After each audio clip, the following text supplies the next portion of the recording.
শিশু রামিসার দর্শক ঘাতক সোহেল রানার জন্য দুনিয়ায় কোনো শাস্তি যথেষ্ট নয় বলে মন্তব্য করেছেন অন্তর্বর্তী সরকারের সাবেক আইন উপদেষ্টা অধ্যাপক আসিফ নজরুল।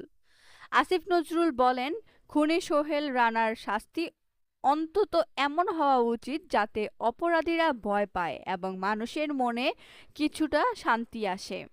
শিশু ধর্ষণ এতটাই এখন বেড়েছে যে দীর্ঘ বিচার শেষে নিবৃত্তে ফাঁসি দিলে সেই উদ্দেশ্য পূরণ হবে না।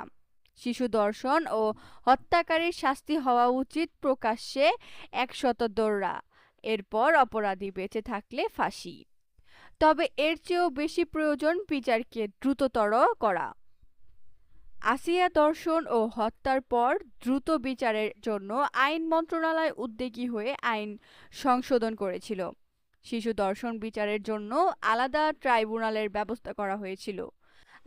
আসিয়া ধর্ষণের বিচার ৬ কার্য দিবসে সমাপ্ত হয়েছিল। তারপরও সুপ্রিম কোর্টে আপিল নিষ্পত্তি হয়নি বলে সেই মামলায় মৃত্যুদণ্ডপ্রাপ্তদের ফাঁসি কার্যকর হয়নি। আপিল নিষ্পত্তি দ্রুততর করার এখতিয়ার আইন মন্ত্রণালয়ের ছিল না। এটা করার উদ্যোগ একমাত্র প্রধান বিচারপতি নিতে পারেন।